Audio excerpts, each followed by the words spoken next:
The stars outside were quiet. Captain Reed sat alone in his small cargo ship, drinking the last bit of lukewarm coffee.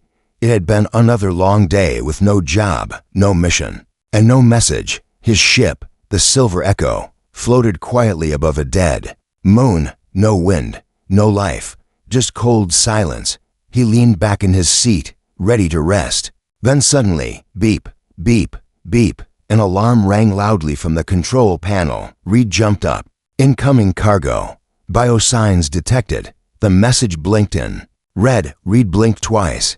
Cargo. I didn't order anything. He checked the logs. No delivery scheduled. No transmission received. And yet, a signal from the cargo bay showed someone was being dropped onto his ship. The loading doors hissed open automatically. A small crate touched down gently, as if guided by invisible hands. It was covered in strange markings and locked tightly. The scanner showed clear signs of life inside. Faint, but alive. Captain Reed approached slowly, hand on his sidearm. His boots echoed on the metal floor. He knelt by the crate and placed his ear close. Thump, thump. Something moved inside. Then grr, a low growl, almost animal, but not quite. He hesitated. Then he opened the latch. PSSHHHHT. The crate unlocked with a hiss of air. Inside was a girl.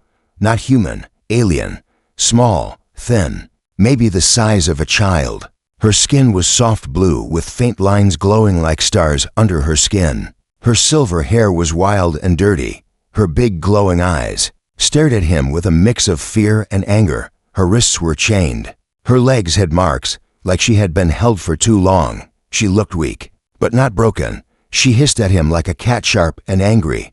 I'm not your pet, she growled. Reed froze. He didn't move, didn't speak. Then something unexpected happened. The girl struggled, crawled forward from the crate, and climbed into his lap. She curled up like a kitten, shaking and cold. She held on tightly to his jacket, burying her face into his chest. Her breathing was fast. She wasn't crying, but her body trembled. Reed didn't know what to do. He could have pushed her away, called for help, locked her up. But he did in single quotes T. Instead, he wrapped a blanket around her small shoulders and carried her to the passenger cabin. She didn't resist. She didn't speak. She just stayed close to him, like she had known him forever. He placed her gently on the bunk bed. Her glowing eyes blinked slowly, like she was falling asleep. Even as she closed her eyes, her fingers gripped his sleeve, refusing to let go. Reed sat beside her, confused. This wasn't normal. Who was she? Why had she come here? Why had she chosen his ship? He looked at the crate again. Something about it felt wrong. Inside were no tags, no instructions, no sender details, just one small symbol burned into the wood. Unit 7, reject, reject. He glanced back at the girl. She didn't look like a soldier or a machine. She looked like someone who had been hurt, forgotten, and thrown away. He got up and checked the sensors. No ship nearby, no life signs outside. Whoever sent her was long gone. But why? Reed rubbed his chin. He had dealt with strange cargo before, alien artifacts, old tech, even illegal AI cores. But never this, never someone alive. The girl suddenly made a soft sound in her sleep, almost like a whimper. Her body twitched, like she was dreaming of something terrible. Reed sat down again and watched over her. In that quiet moment, he made a silent choice. He wouldn't turn her in. He wouldn't report her. She came to him for a reason. And until he found out why, he would protect her. Outside, the dead moon kept spinning. And inside the little ship, a strange bond had just begun. The ship hummed softly in the silence of space. Captain Reed sat on the floor near the passenger bunk, staring at the sleeping alien girl. Even in rest, she didn't look peaceful. She held onto the blanket like it was a lifeline. Her small body still trembled now and then, as if fighting off memories. Even in her dreams, Reed didn't know what to make of her. She hadn't spoken another word since the moment she hissed at him, "I'm not your pet." But she hadn't let go of him either. He finally got up, stretched, and decided to check the engines. But when he stepped out of the room, the alarm chimed again. Motion detected. Rear deck. He rushed back, heart racing. She was gone. Bunk was empty. He scanned the ship quickly. No signs of a breach, no open doors, no other life signs.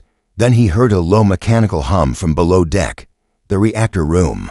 Reed took the ladder down carefully. The heat from the engine core warmed the cold metal hallway. It was quiet to quiet. When he stepped into the room, he stopped. There she was. The alien girl was sitting on the floor right beside the glowing fusion reactor. Her knees were pulled to her chest. Her face rested gently against the humming core. She looked peaceful for the first time. Reed didn't speak.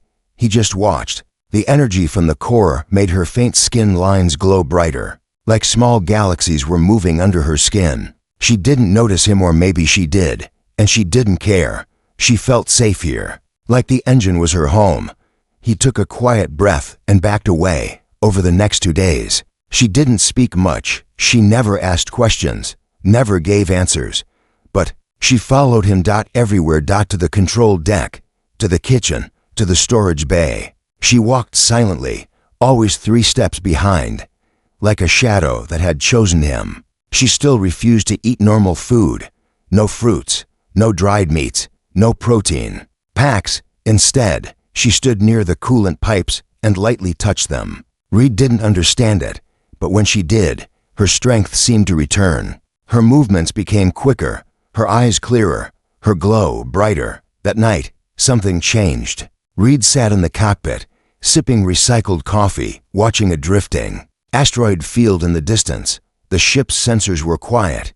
No threats, no transmissions. Then ping, ping, ping. Unknown scanner ping detected. Range 30 to 1,000 kilometers. Someone was looking for them. He looked over the data. Long range.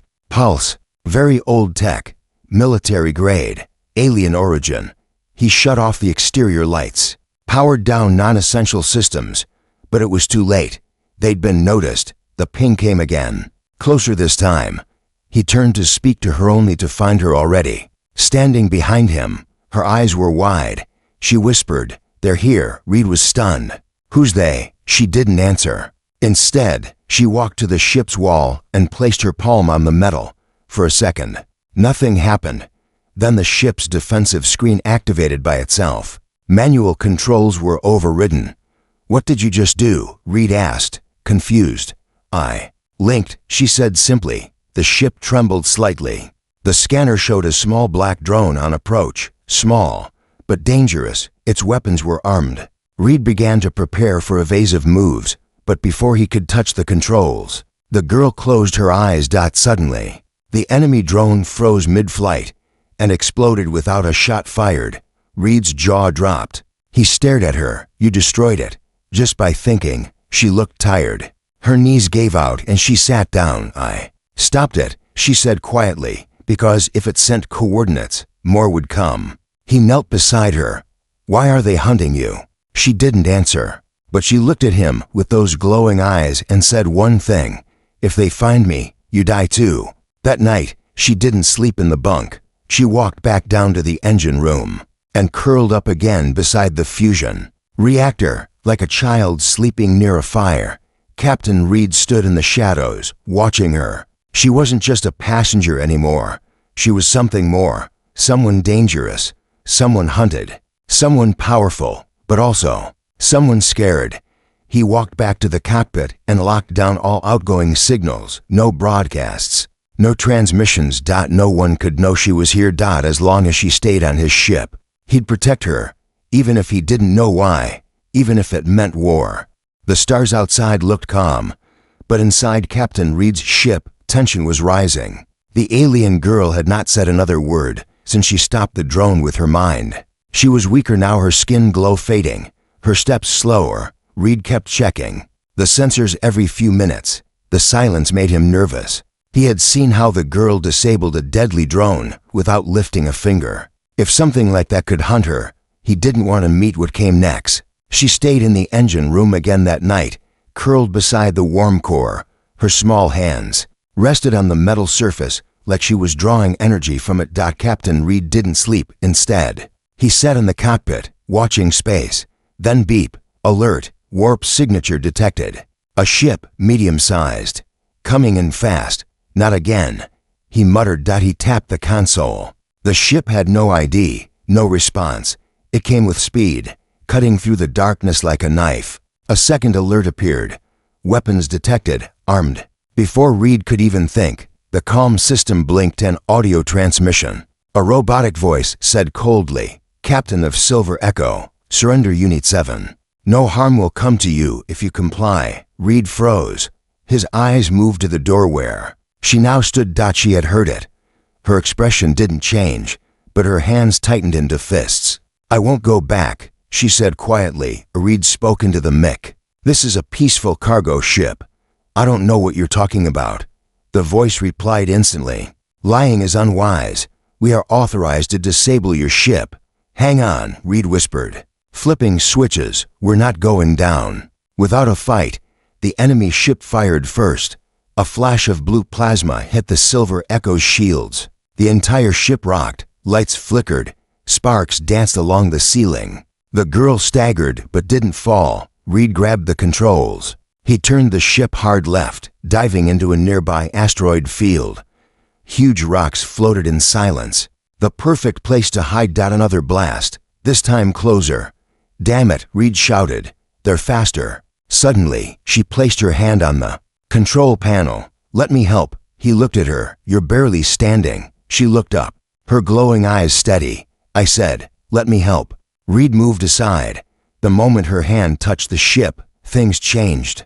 The engines purred louder. The ship turned faster, sharper. She was controlling it directly through her thoughts. She wasn't flying like a pilot. She was flying like the ship was part of her body. Reed held on as the Silver Echo spun through narrow gaps between asteroids. One wrong move, and they'd be space dust. But she never missed. Behind them, the enemy ship kept firing, but it couldn't keep up. Inside the cockpit, her nose began to bleed. Reed saw it. "Stop, you're hurting yourself." She didn't stop. Then it happened. The enemy launched a seeker missile, small, smart, and fast. It darted through the rocks, chasing them like a hungry animal. Reed couldn't outrun it. "Brace for impact," he shouted. But the girl turned her head slowly and whispered something. The missile froze in mid-space. Then turned around and exploded into the enemy ship. Boom! The shockwave threw their ship sideways. The lights went black for 2 seconds, then flickered back on. The enemy ship was dead. She had done it again. She saved them. But at what cost? She collapsed to her knees, coughing. A few drops of silver blood spilled on the metal floor. Reed caught her before she fell completely. "You didn't have to push that far," he said. She whispered, "If I didn't, we both would be gone." He carried her to the med station and cleaned the blood from her face. "You said they would kill me too if they found you." "Why?" She looked up at him with tired, glowing eyes. "Because you're not supposed to care about me. I'm a failed weapon, a test gone wrong. They want me erased. But you're not a weapon." Reed said, "You're—" She interrupted. "I don't know what I am anymore." She paused, then said softly, "But I know one thing. I feel safe when I'm with you. That's why I won't leave." That night, she didn't go to the engine room. She stayed in the cockpit, sitting near him, wrapped in a blanket. Neither of them spoke much. The stars moved slowly outside. But something inside the ship had changed, not just between man and girl, but between two souls, once alone, now connected by danger, choice, and something deeper. The ship was quiet. The enemy was gone for now. But silence didn't mean peace. Captain Reed sat in the engine bay, watching her sleep. The alien girl, small, fragile, glowing faintly in the dark.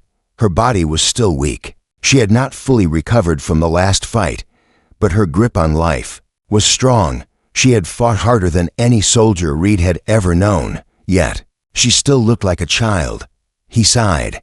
"Who made you like this?" The next morning, Reed returned to the crate, the one she came in.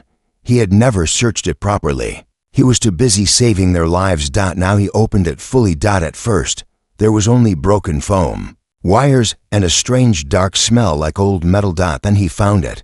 A small metal ring. Thin, smooth, black, but it shimmered strangely when light touched it. A collar. It was clearly designed for a living being. Soft rubber lining inside. Sharp locking mechanism outside. Reed reached out to touch it. "Don't," The girl's voice echoed from the hallway. She was standing behind him, eyes wide in panic. "Don't touch that." Reed paused. "What is it?" She didn't answer. He looked down again. Curiosity won. He touched ITSZZZZZT. The collar burned his fingers instantly. Reed dropped it with a sharp gasp. A small mark appeared on his palm, red and stinging. "What the hell?" She ran to him and grabbed his hand, checking the burn. Tears welled in her eyes. Though she didn't cry. "That collar, it was mine," she whispered. "They put it on me when I was created." She sat down slowly, her back against the wall. Her voice was low, like she was telling a secret she wasn't allowed to say. "I was made to obey," she said. "That collar connects to my brain. If I disobey her, it shocks me, burns me, controls my body." Reed looked at the small object on the floor like it was poison. "They made you wear that?" She nodded. "I wore it since I opened my eyes the first time. I couldn't speak, couldn't move without permission. I wasn't allowed to think." Reed's stomach twisted.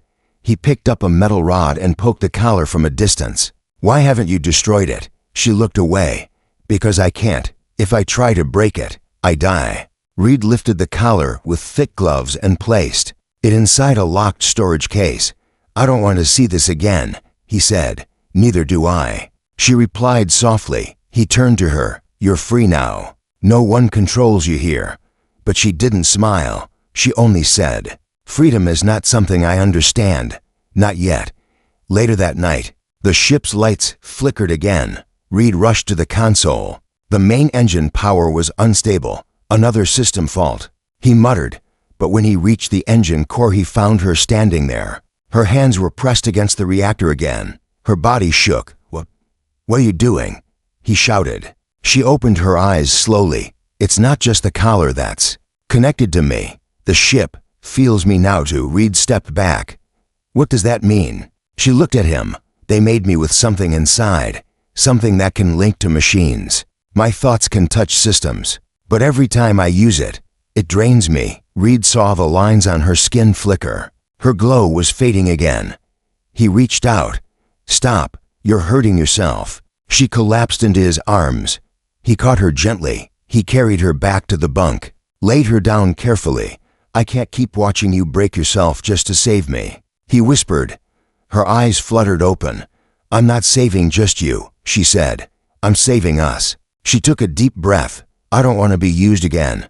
I don't want to be a weapon. But I don't know how to live without being useful. That's why I help. That's the only way I know I matter." Reed sat beside her. "You don't need to prove anything. Not to me." She smiled faintly. "You say that now. But if I can't fight, if I can't protect, maybe you won't want me here anymore." He didn't reply right away.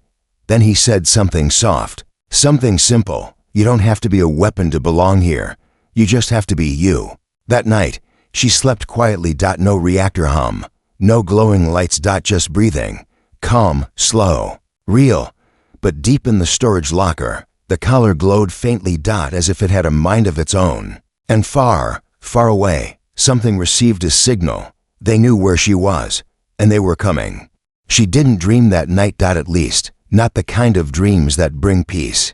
The girl lay in the small bunk, wrapped in a gray blanket, her eyes twitching beneath closed lids. Her hands clenched and unclenched. Small whimpers escaped her lips. Captain. Reed watched silently. She had been like this for hours. He didn't wake her, because somehow, he knew these weren't just dreams. They were memories. Later, when she finally opened her eyes, they were wet with tears. She didn't look at him at first. She just stared at the wall, her body still. Then she whispered, "I remember now. I remember what they made me do." Reed stepped closer. "What do you mean?" She sat up slowly. Her voice was cold, empty, not like before. "They didn't just test me. They made me hurt others. They forced me to break things, to destroy, to kill." She placed a hand over her chest, and they locked it all away in my blood. Reed sat down beside her. She looked lost, not scared this time, just broken. She held out her hand. The faint lines under her skin glowed again. "When they created me, they mixed human DNA with something older, something powerful. Every time I bleed, it's not just blood, it's code." Reed blinked. "Code?" She nodded. Weapon. Code. Programs. Commands. Triggers. My body is full of it. If someone collects enough of my blood, they can unlock everything inside me. She looked down, ashamed. That's why they want me back. Not because I'm special, but because I'm useful. Silence filled the room. The ship hummed quietly. Like it was listening. Reed leaned forward. You're not just useful. You're alive. You think. You choose. That makes you more than anything they ever planned. She didn't answer. He stood up and walked to the storage case. He pulled out a small med scanner and walked back. Let me check something, he said. She flinched as he held it near her neck. It's okay, he said gently. I won't hurt you. She nodded slowly. He scanned her. The device blinked red. Warning, biosynthetic cells active. Neurodata stored in bloodstream. He exhaled sharply. It was true. She was more than a person. She was a library of war, hidden inside flesh. I don't want to be this, she said softly. But I can't erase it. Reed crouched down to face her. Then we hide it. We protect it. You decide who sees it, not them. She looked up, eyes shining with tears. But what if I lose control again? Reed thought for a moment. Then he placed his hand over hers and said something she didn't expect. Then I'll remind you who you are. Later that day, something strange happened. The ship's autopilot shut off on its own. Reed ran to the cockpit. The girl was already there. Her hand was touching the console again. Why did you turn off the system? He asked. She didn't move.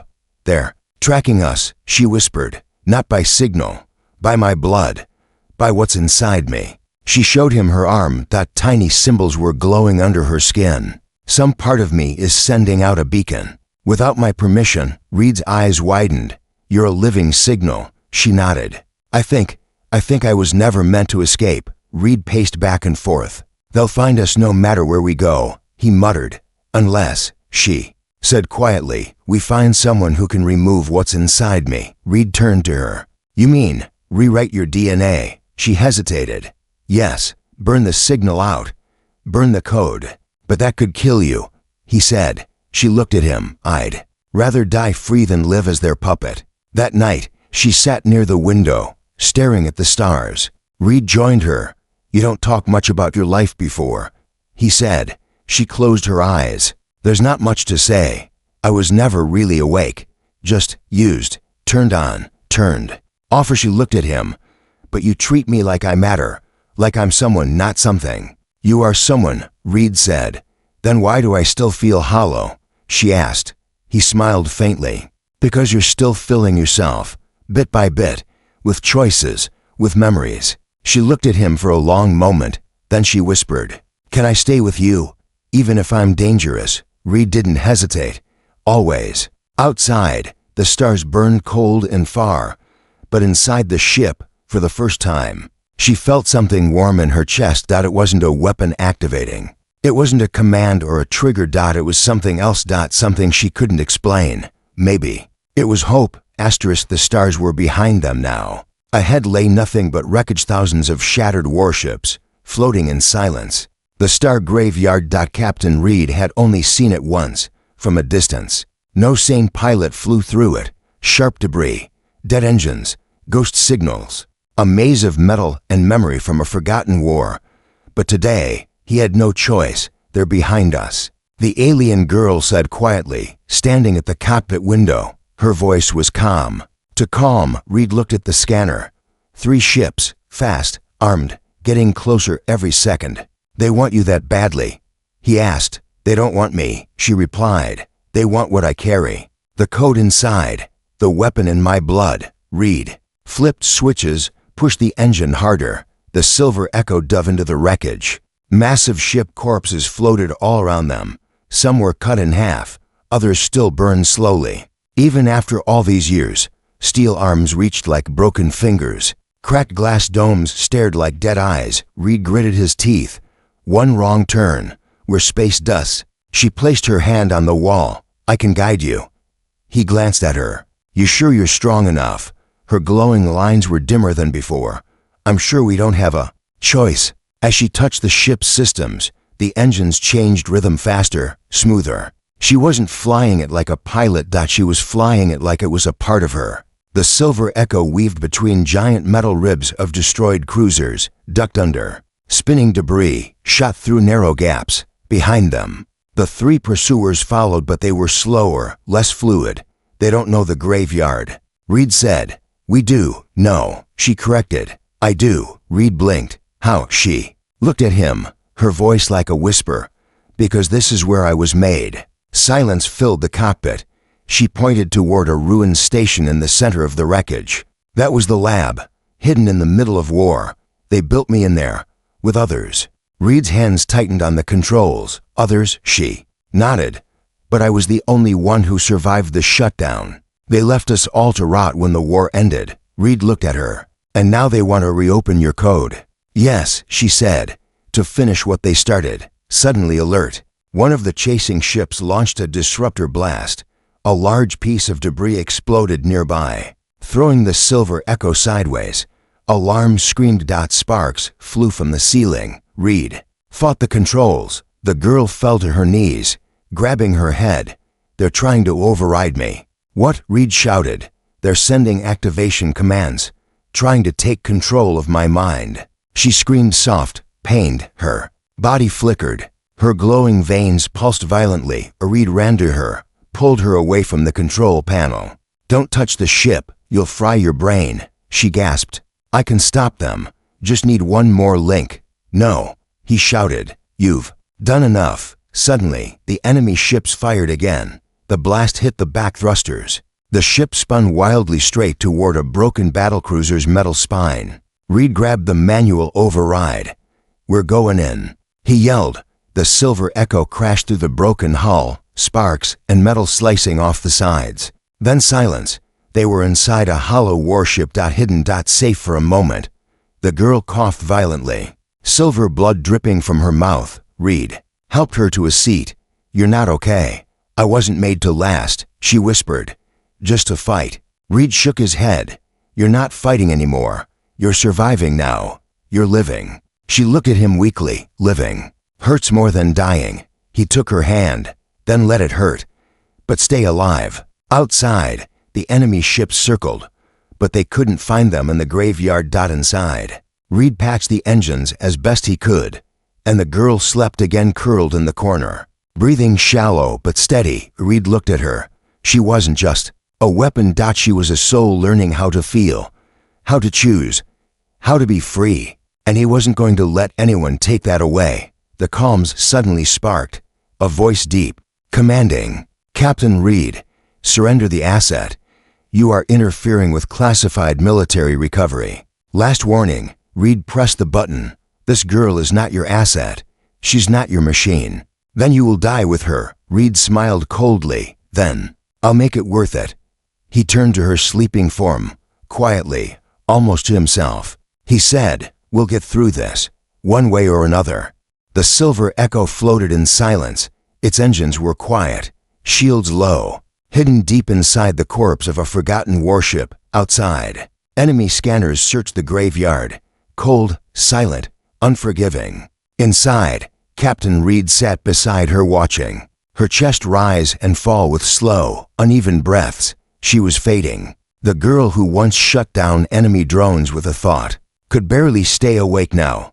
Her body had been pushed too far, but she was still trying to smile. I can feel it, she whispered. The signal, it's pulling me back. Reed leaned closer. What do you mean? She looked at him with tired, glowing eyes.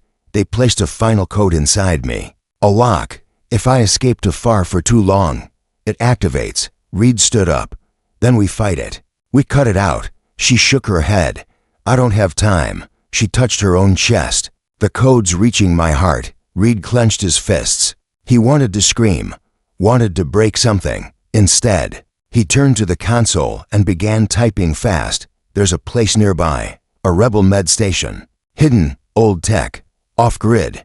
Maybe they can burn the signal out. She smiled faintly. Rebels don't help strangers. Reed didn't smile back. They'll help you, or I'll make them. The silver echo roared back to life, limping through space. Sparks flew from its damaged sides, engines coughed smoke. Enemy pings returned, this time, closer, Reed gripped the controls. You hang on. We're almost there. She coughed again. Why are you still helping me? He looked at her and gave the only answer that felt true. Because you asked me to, and then climbed into my lap. She laughed, weak but real. Still not your pet, you know. I know. He said softly. You're something else. The enemy ships caught up just as the station came into view, an asteroid base. Hidden behind an icy ring, Reed hit the emergency channel. Med station. I've got a biosynthetic girl with a kill code in her heart. If you don't help now, she dies. Silence. Then a voice replied. Ducking granted. But hurry, you're not alone. The ship crashed into the bay. Reed grabbed her in his arms and ran. She was cold now. To cold. Rebel medics stared as he approached, unsure what they were seeing. A glowing girl, bleeding silver. I need a full override purge, Reed said, panting. Her blood is a weapon. Her mind is locked. If we don't wipe it, she dies. The head medic nodded grimly. We can try, but she may not survive it. Reed looked down at her. She was still awake, still holding on. I'm ready, she whispered. They laid her on the table straps. Scanners, lasers, machines hummed, lights flickered. Reed stood outside the glass, fists tight.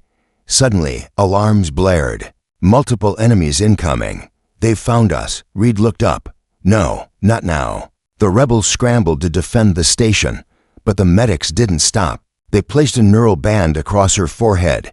She's slipping, one said. Begin override now, said another. Then she screamed. Her body shook. Code poured from her. Veins in glowing red strands, like wires, like roots, burning out from under her skin. Reed shouted, don't let her go. Inside her mind, she stood in white, empty space. Echoes of commands whispered from the walls. Unit 7, stand down, return to origin. You are not real, you are a weapon. She shook her head. No, the voice grew louder. You belong to the program. She stepped forward. I don't belong to you. She saw Reed's face, heard his voice. You don't have to prove anything. You just have to be you. She screamed, and everything shattered. Back in the real world, the machines sparked violently. The screen flatlined. The room went quiet. Reed broke through the door. He ran to her side. She was still cold, lifeless. He dropped to his knees. No. Minutes passed. Then she gasped. Eyes opened. Glowing. Pure. Bright. Not red.